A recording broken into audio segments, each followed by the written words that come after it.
இவர் ஒரு பொறியாளர், பத்திரிகையாளர், பேச்சாளர், எழுத்தாளர், கதை சொல்லி என்று பல முகங்களை கொண்டவர். இந்திய அரசின் CBIC central board of indirect taxes and கஸ்டம்ஸில் ஜிஎஸ்டி துறையின் துணை ஆணையராக பணியாற்றி வரும் இவர் சென்னை அண்ணா பல்கலைக்கழகத்தில் வேளாண்மை மற்றும் நீர்ப்பாசன துறையில் பொறியியல் பட்டம் பெற்றவர். தமிழ் இந்து, விகடன், குமுதம் போன்ற பத்திரிகைகளில் கட்டுரையாளராகவும் இந்தியா டுடே பத்திரிகையில் மொழிபெயர்ப்பாளராகவும் பணியாற்றி இருக்கிறார். விஜய் தொலைக்காட்சி நடத்திய பெரிதினும் பெரிதுகேள் என்னும் போட்டியில் தொடர்ந்து 3 முறை வெற்றி பெற்ற இவர் தமிழக அரசின் சிறந்த பேச்சாளர் விருதையும் பெற்றிருக்கிறார் என்பது குறிப்பிடத்தக்கது. 2011-12 ஆனந்த விகடனில் மாணவ பத்திரிகையாளராக இருந்தபோது அருந்ததி ராய், அரவிந்த் கெஜ்ரிவால், அண்ணா ஹசாரே, மயில்சாமி அண்ணாதுரை போன்ற பல பிரபலங்களை நேர்காணல் செய்ததோடு 100க்கும் மேற்பட்ட கட்டுரைகளை எழுதி சிறந்த பத்திரிகையாளர் விருதையும் பெற்றிருக்கிறார். இப்போது திரு பூகோ சரவணன் ஐஆர்எஸ் அவர்களை புகழ் வணக்கம் வழங்குமாறு கேட்டுக்கொள்கிறேன். ஆன்றோர்களுக்கும் சான்றோர்களுக்கும் நண்பர்களுக்கும் வணக்கம். அமெரிக்க திணை அமைப்பிற்கும் பெரியார் பன்னாட்டு மையத்திற்கும் அமெரிக்க தமிழ் வானொலிக்கும் ஏனைய அன்பர்களுக்கும் அண்ணன் கேஆர்எஸ் அவர்களுக்கும் என்னுடைய வணக்கத்தையும் நன்றியும் தெரிவித்துக் கொள்கிறேன். ஒரு மாதிரி நானும் உருகித்தான் போயிருக்கேன். அண்ணன் திருப்பி சொல்லிக்கிட்டு இருந்தது ஐயாவை பற்றி பேசுகிற போது உணர்ச்சி வசப்படாமல் இருக்க முடியாது அப்படின்னு சொன்னாரு. இந்த உரையை கேட்டு அவருடைய உரையை கேட்டு எனக்கும் கண்கலங்கி குரல் கம்மி போயிருக்கிறது. அதனால நான் ஏற்கனவே உரையை ஓரளவுக்கு எழுதி தயாரித்து கொண்டு வந்திருக்கிறேன். அதுல இருந்து நான் முடிந்தவரை வாசித்து விடுகிறேன். தோப்பா அவர்களுடைய அழகர் கோயில் நூலை பற்றி அண்ணன் விரிவாக பேசினார். தொகுத்து வழங்கியவரும் விரிவாக சொன்னார். அந்த நூலினுடைய 2ஆம் பதிப்புக்கு ஒரு முன்னுரையை ஐயா எழுதுகிறார். அதை எழுதுகிற பொழுது இப்படித்தான் அவர் எழுதுகிறார். கள ஆய்வு சார்ந்து இயங்கும் போதே கோயில் ஆய்வுகள் முழுமை பெறுகின்றன. கள ஆய்வு என்பது காட்சிகளின் அடுக்குகளாக அமையாமல் மனித வாசிப்பாக அமைய வேண்டும். அப்பொழுதுதான் பண்பாட்டு ஆய்விற்கான தரவுகளை நாம் பெற முடியும். மரபின் மீது மதிப்பு கொண்ட எளிய மக்களே பண்பாட்டு ஆய்வாளர்களின் உண்மையான குருமார்கள் ஆவர். பண்பாட்டு ஆய்வு என்பது பலமுனைப்பட்டதாகும். மக்களின் வாய்மொழி வழக்காறுகளும் வாய்மொழி அல்லாத வழக்காறுகளும் செல்வ மதிப்பு உடையன. இந்த உண்மையை உணர்ந்தவர்களால் மட்டுமே ஒரு இலக்கிய பணுவலையோ ஒரு கல்வெட்டினையோ சமூக நிகழ்வு அல்லது முரண்பாடு ஒன்றினையோ அதன் உள்ளார்ந்த தன்மையுடன் விளங்கிக் கொள்ள முடியும். அடுத்த பத்தி தோப்ப அவர்களுடைய முத்திரை பத்தி அவர் சொல்கிறார். பாமரர் என்று புறந்தள்ளப்பட்ட அதிகார வேட்கையற்ற மரபு செல்வர்களான எளிய மக்களுக்கே இந்நூல் காணிக்கையாகும் என்று அவர் குறிக்கிறார். இந்த 3 பத்திகள் ஐயாவினுடைய வாழ்க்கையினுடைய தேடலும் ஆய்வும் எப்படி இருந்தன என்பதற்கு ஒரு சுருக்கமான அவர் கொடுத்த பதவுரை அப்படின்னு கூட வச்சுக்கலாம். நாம ஐயா அவர்கள் பார்த்தீர்கள் என்றால் அறியப்படாத தமிழகத்திலும் சொல்லுவார், நான் தமிழகத்தினுடைய தென்பகுதியிலே என் வாழ்க்கையை கழித்து விட்டேன், ஆனாலும் என்னுடைய தேடல் மனிதர்களை சார்ந்த தேடல் தான் அப்படி என்று சொல்வார். அவர் வெளித்தடங்கள் என்கிற நூல் ஒரு கட்டுரை தொகுப்பு இருக்கிறது. அந்த கட்டுரை தொகுப்பில் அவர் குறிப்பிட்டிருப்பார் எப்படி ஆய்வு அமையணும் அப்படின்னு சொல்கிற பொழுது உண்மையில் நமக்கு தெரிந்திருக்கும். அவருடைய பேராசிரியர் சண்முகனார் அவர்கள் புதுமைப்பித்தன் கதைகள் ஆய்வு செய்ய வேண்டும் என்று விரும்பிய பொழுது, இல்லை, நீங்கள் அழகர் கோயிலை பற்றி பண்பாட்டு வரலாற்றில் ஆய்வு செய்யுங்கள் என்று தூண்டிவிட்டார். அதற்கு முன்பெல்லாம் ஆய்வு என்பது கோயில்களுடைய வரலாறாகத்தான் இருக்கும். கே பிள்ளைங்களோட ஆய்வுகள்லாம் அப்படித்தான் அமைந்திருந்தன. ஆனால் அது ஒரு பண்பாட்டு வரலாறாக அவர் கட்டமைத்தார். அப்படி கட்டமைத்து அவர் தீவிரமாக இயங்கிய அந்த பயணத்திலே அவர் என்னெல்லாம் செய்தார்னு அண்ணன் சொன்னார். ரொம்ப முக்கியமா எப்படி ஒரு ஆய்வு இருக்க வேண்டும் என்று தோப்பா சொல்கிறார். அது தொல்லியல் ஆய்வாக, மொழியியல் ஆய்வாக, யாப்பு வளர்ச்சி, சமய கருத்துக்களின் மாற்றம் குறித்த ஆய்வு, சமூகவியல் ஆய்வு, இனக்குழு ஆய்வு, இப்படியெல்லாம் ஆய்வு அமைய வேண்டும் என்று தோப்பா சொல்கிறார். அண்ணன் சொன்னதை போல அவர் தன்னுடைய ஆய்வு முறைமையை அப்படி அமைத்துக் கொண்டது மட்டுமல்ல, ஒரு புதிய திறப்பை அவர் வழங்கினார் என்பது ஒரு புறம் என்றால், அவர் பல்வேறு புதிய மாணவர்களை உருவாக்கினார். ஒரு அழகிய ஒற்றுமையை நான் பார்த்தேன். தோப்பா அவர்களுடைய அந்த முனைவர் பட்ட ஆய்வு அழகர் கோயில் நூலிலே அவர் தன்னுடைய பேராசிரியருக்கு நன்றி செலுத்துகிறார். இந்த நன்றி செலுத்துகிற பொழுது அவர் சொல்கிறார், அவருடைய விரிந்த மனமும் பரி உணர்ச்சியும் நன்றிக்குரியவை என்று அவர் குறிக்கிறார். கிட்டத்தட்ட ஒரு 30 ஆண்டுகள் கழித்து தோப்பாவிடம் முனைவர் பட்ட ஆய்வு ஐயனார் பாடல்களில் புரிந்த மாணவர் ஒருவர், முத்துராஜா என்று நினைக்கிறேன், அவர் ஐயா அவர்கள் எழுதுகிற பொழுது தன்னுடைய ஆசிரியை குறிக்க தோப்பா எதை பயன்படுத்தினாரோ அதே சொற்களை தோப்பாவை குறிக்க அவர் பயன்படுத்துகிறார். விரிந்த மனமும் பரிவுணர்ச்சியும் கொண்ட ஐயாவினுடைய அந்த செயல்பாடு, அந்த அன்பு நினைவில் கொள்ளத்தக்கது என்று அவர் அன்பு பாராட்டுகிறார். தோப்பாவுடைய மாணவர்கள் சொல்லி கேட்டிருக்கிறேன், ஐயா அவர்கள் ஒரு சிகரெட்டை புகைத்துக் கொண்டு அந்த ஒரு தேநீர் அறிந்து கொண்டே பேசிக் கொண்டிருப்பாராம். அவரை சுற்றி பல்வேறு துறைகளை சேர்ந்த மாணவர்கள் இருப்பார்களாம். தோப்பா பாடம் நடத்தினால் எப்படி இருக்கும் என்று எனக்கு ஆசையாக இருந்து தெரிந்து கொள்ள வேண்டும் இருந்தது. ஒரு காணொலியை பார்த்தபோது ஒரு சமணத்தை பற்றி பேசுகிற அந்த காணொலியில் ஒரு எளிய மக்கள், குழந்தைகள், பெண்கள் எல்லோரும் கலந்திருக்கிற ஒரு சமணமலை பகுதி ஒன்றிலே தமிழ் வட்டிலத்தை வாசிக்க அவர் சொல்லித் தருகிற பொழுது ஒரு தமிழ் பேராசிரியருக்குரிய அகந்தை இல்லாமல், தனக்கு உங்களை விட அதிகமாக தெரியும் என்கிற கர்வம் இல்லாமல், அவர் ரொம்ப எளிய மொழியில் அவர்களுக்கு புரிகிற வகையில் சொல்கிற அந்த பாங்கை பார்த்த பொழுது அவருடைய செயல்பாடுகள் எப்படி இருந்தன என்பதை நாம் புரிந்து கொள்ள முடிகிறது. அவர் இன்னொன்றையும் சொல்வார், கருவிதான் மனித வளர்ச்சியினுடைய எடுத்துக்காட்டு. கருவிகள் வளர வளர்த்தான் மனித சமூகம் வளர்கிறது. இந்த கருவி என்பது வெறும் கருவிகள், இந்த அறிவியல் கருவியோட வளர்ச்சி மட்டும் கிடையாது, புதிய புதிய அறிவு துறைகளின் வளர்ச்சி, கோட்பாடுகளின் வளர்ச்சி என்று அவர் சொல்லிவிட்டு இன்னொன்றை சொல்கிறார். இருளுக்குள்ளும் புதை மணலுக்குள்ளும் ஆகாய வெளிக்குள்ளும் மறைந்து கிடக்கும் நிகழ்வுகளும் உண்மைகளும் இந்த கருவியின் வெளிச்சத்திலேயே துலக்கமாகின்றன என்று அவர் சொல்கிறார். அந்த வரிகளுக்கு வெளிச்சம் பாய்ச்சுகிறவராக தோப்பாயிருந்தார்.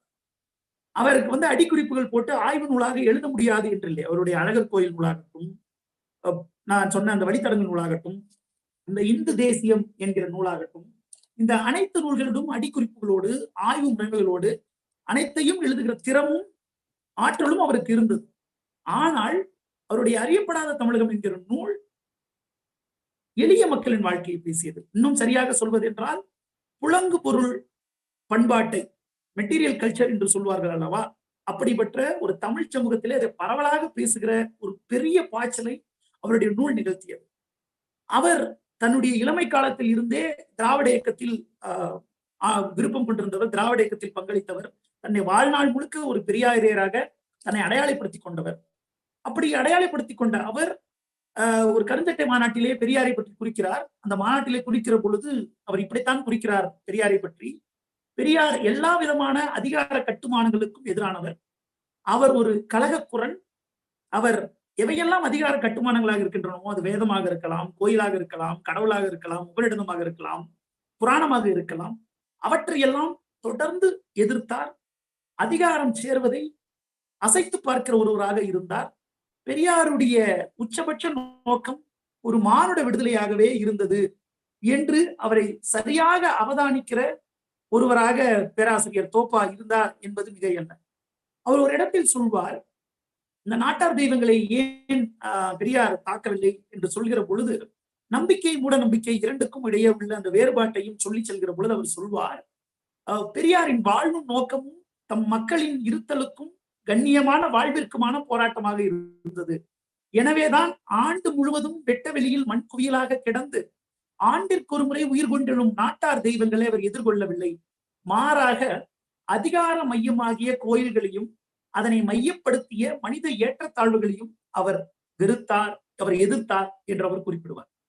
இன்னமும் குறிப்பாக அவருடைய பெரியாரும் தமிழ் தேசியம் என்கிற உரையிலே தமிழ் தேசியம் என்பது எப்படி அமைய வேண்டும், பெரியாருடைய கனவு எப்படிப்பட்டதாக இருந்தது என்று அவர் அடுக்கிக் கொண்டு செல்கிற பொழுது அதை அடுத்த கட்டத்திற்கு நகர்த்துகிறார் என்று கூட சொல்லலாம். சாதி ஒழிப்பு என்கிற முன் நிபந்தனை இந்த தேசிய என்கிற கனவிற்கு இருக்க வேண்டும் என்று சொல்கிற அவர் சுற்றுச்சூழல் பற்றிய அக்கறையும் இருக்க வேண்டும் என்கிறார். அதற்கான அடிப்படைகள் எப்படி தமிழ் மரபிலும் வேரிலும் இருக்கிறது என்பதையும் துலங்க சொல்கிற ஒரு வழக்கத்தை அவர் கொண்டிருந்தவராக இருந்தார். இது ஒரு புறம். இன்னொரு புறம், நான் முன்னமே சொன்ன மாதிரி பாத்தீங்கன்னா சின்கிரிட்டிக் கல்ச்சர், ஒரு பண்பாடு என்பது ஒரு தனித்து இயங்குவதில்லை, அது பலவற்றோடு ஊடாடி இயங்குகிற ஒன்றாக திகழ்கிறது.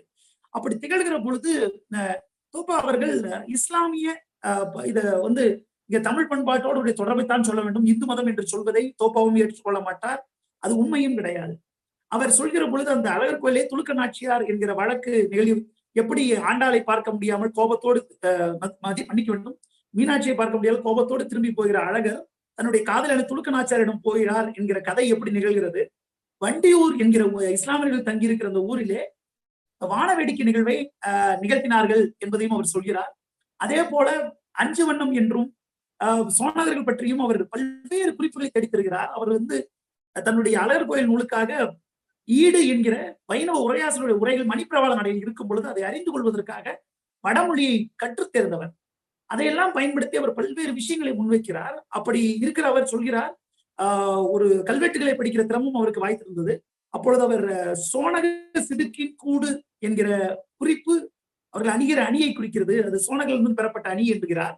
அதே போல அவர்களுடைய இலக்கிய பங்களிப்பான படைப்போர், கிஸ்ஸா, முனாஜத், நாமா ஆகியவற்றை பற்றியும் குறிப்பிடுகிறார். இவற்றையெல்லாம் குறிப்பிட்டு விட்டு விருதாச்சலத்துக்கு அருகில் உள்ள ஸ்ரீமுஷ்ணத்தில் உள்ள பூவராகவ பெருமான் கோயிலினுடைய கடலாடுகிற பொழுது அவருக்கு அந்த கிள்ளை கோயிலிலே மரியாதையை, இந்த மாலை மரியாதையை செய்கிற வழக்கம் அங்க இருக்கிற தர்காவிற்குரியது என்று அவர் பதிவு செய்கிறார். அவர் இப்படித்தான் அந்த கட்டுரையில் குறிப்பிடுவார். மதவாதம், மத அடிப்படைவாதம் மிகுந்திருக்கிற இக்காலத்திலே இப்படிப்பட்ட கதை நம்பிக்கைகளை வெளிச்சமிட்டு காட்ட வேண்டும் என்று அவர் சொல்கிறார். மத சகிப்பின்மை என்பது எளிய மக்களிடம் கிடையாது என்கிற K.M. பணிக்கரின் வார்த்தையை அவர் ஞாபகப்படுத்துவார். இது சகிப்புத்தன்மை கிடையாது, அது ஏற்றுக்கொள்கிற ஒரு ஏற்புடையது என்பதை தோப்பா தொடர்ந்து நினைவுபடுத்திக் கொண்டே இருந்தார். அவர் எது பார்ப்பனியம் என்பதை தன்னுடைய இந்து தேசியம் என்கிற நூல் தொகுப்பிலே குறிக்கிறார். ஒரு 4 அந்த கருத்தியல் எப்படி இருக்கிறது என்பதை 4 தளங்களில் அவர் கவனப்படுத்துகிறார். பார்ப்பனியம் என்பது ஒருவன் உயர்ந்தவன், ஒருவன் தாழ்ந்தவன் என்பதை என்று காணுவது, நினைப்பது, காட்டுவது. கடுமையான உடல் உழைப்பை செலுத்துபவர்களை தாழ்ந்தவர்கள் என்றும், உடல் உழைப்பை செலுத்தாதவர்களை உயர்ந்தவர்கள் என்றும் சொல்வது. குலத்தொழில் ஈடுபட சொல்லி கட்டாயப்படுத்துவது. இவற்றோடு வெகுஜன பத்திரிகைகள் வரும் பார்ப்பன கருத்தாக்கங்களை நம்பி அவற்றை பிரச்சாரம் செய்வது. குறிப்பாக சங்கராச்சாரியார், அகிம்சை, கணபதி ஹோமம், இந்து மதம் முதலிய சொற்களின் நம்பிக்கை வைப்பது. இப்படிப்பட்ட நிறுவனமயமான ஆதிக்க கருத்தியலை எப்படி பெரியார் எதிர்த்தார், பண்பாட்டு ஆசிரியர்கள் அதற்கான எதிர்குரலாக எப்படி திகழும் என்பதை தன்னுடைய படைப்புகளின் மூலம், எழுத்துக்களின் மூலம் தொடர்ந்து கவனப்படுத்திக் கொண்டே இருந்தார். அழகர் கோயில் ஒரு பௌத்த கோயில் என்று அவர் சொன்னதை நாம் அறிவோம். அதே போல கழுகுமலையும் வள்ளியூரும் சமணரிடமிருந்து கைப்பற்றப்பட்டு முருகன் கோயில்கள் ஆயின என்றும் அவர் சொல்கிறார். திருப்புல்லானையும் திருச்சூழியும் அபகரிக்கப்பட்ட கோயில்கள் தான் என்றும் அவர் சொல்கிறார். ஏன் திருவரங்கமும் சிதம்பரமும் ஆகம விதிகளுக்கு மாறாக தெற்கு நோக்கி இருக்கிறது என்கிற கேள்வி அவர் எழுப்பிவிட்டு, காஞ்சி காமாட்சி அம்மன் கோயிலானது பௌத்தர்களிடமிருந்து அபகரிக்கப்பட்ட இடமே என்றும் தோப்பா பதிவு செய்கிறார். அவருடைய ஆய்வு முறைமையும் அவருடைய தேடலும் இறுதி வரை எளிய மக்களை பற்றியதாகத்தான் இருந்தது. அவருடைய அறியப்படாத தமிழகம் உள்ளிட்ட பல்வேறு நூல்களும் பண்பாட்டு ஆசிரியர்களும் அவருடைய உரையாடல்களும் ஒரு வகையில் நாட்டார் மரபை எழுத்து உலகிற்கு கொண்டு வந்தது. அதே சமயத்தில் எழுத்துலகத்துக்கு கொண்டு வந்த அதே சமயம் அவருடைய உரையாடல் மரபு தமிழர்களுடைய வேர்களை ஆய்வு பார்வையில், ஆய்வு முறைமையில் புரிந்து கொள்ள உதவியது. அவரை ஒரு ரிவிவலிஸ்ட் என்று சொல்ல முடியாது. சில பேரெல்லாம் பழமைக்கு திரும்புவோம் என்று நினைப்பார்கள் அல்லவா? அப்படிப்பட்ட ஒருவராக தோப்பா இருந்தவர் கிடையாது. அவர் ஒரு இடத்தில் சொல்கிறார், வேட்டி சட்டை அணிந்து கொண்டிருக்க வேண்டும் என்ற அவசியம் கிடையாது. நாகரிகமாக முகம் சுளிக்காத வண்ணம் இருக்கிற ஒரு ஆடை அணிந்தால் கூட போதும். அவர் ஒரு மரபுவாதி கிடையாது. மரபை புரிந்து கொள்கிற ஒரு தேடல் மிக்கவராகத்தான் அவர் இருந்தார். முன்னோர்கள் செய்தது என்றுதான் பல்வேறு விஷயங்களை நம் மீது திணிக்கிறார்கள்.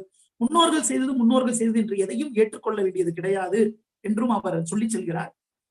அண்ணன் சொன்னார், இடையன்குடி என்கிற இடத்தை கால்டுவெல் மாற்றவில்லை என்று சொன்னார். அந்த தனஞ்சயன் அவர்களுக்கு அளித்த அந்த நேர்முகத்தில் தோப்பா சொல்லுவார், 53 ஆண்டுகள் கால்டுவெல் இங்கேயே வாழ்ந்திருந்தார். ஒரே ஒரு முறைதான் தன்னுடைய தாய்நாட்டிற்கு அவர் போய் வந்தார்.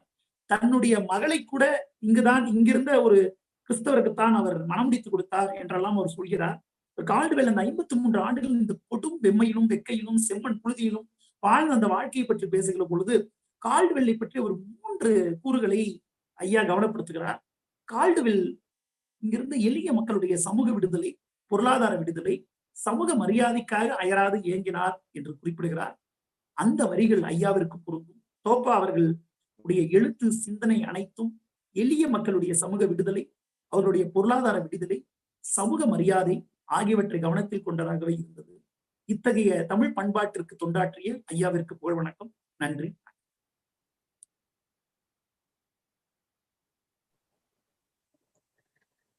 மிக்க நன்றி திரு பூ. சரவணன் அவர்களே. தோப்பா சொல்லிய ஆய்வு முறைமைகளை எங்களுக்கு எடுத்து சொன்னீர்கள். பாடம் நடத்தும் போது மாணவர்களுக்கு மட்டுமல்லாமல் குழந்தைகள், பெரியவர்கள் என்று மக்களுக்கே பாடம் சொன்னவர் என்று சொன்னீர்கள். அறிவியல் வளர்ச்சி என்பது கருவிகளின் வளர்ச்சி அல்ல, கருத்தியல்களின் வளர்ச்சி என்று அவர் சொன்னதை எங்களுக்கு நினைவூட்டினீர்கள். நாட்டார் தெய்வங்களை பெரியார் எதிர்க்கவில்லை என்ற தோப்பா, பெரியாரின் நோக்கம் மானுட விடுதலையாகவே இருந்தது என்ற கோட்பாட்டை சரியாக உள்வாங்கிய அறிஞர் என்றீர்கள். காஞ்சிபுரம் கோயில், வள்ளியூர் கோயில் வரலாறு இவற்றையெல்லாம் தொட்டு காட்டிவிட்டு சென்றீர்கள். இப்படி நீங்கள் ஆய்வறிஞர் தோப்பா அவர்களின் ஆய்வை இங்கே கொடுக்கப்பட்ட நேரத்தில் முடிந்த அளவுக்கு தொட்டு காட்டி அவரை பற்றிய அறிவை எங்களுக்கு சிறிதளவு ஊட்டி இன்னும் அவரை நாங்கள் தேடி செல்ல வேண்டும் என்று எங்களை அறிவுறுத்தி இருக்கிறீர்கள்.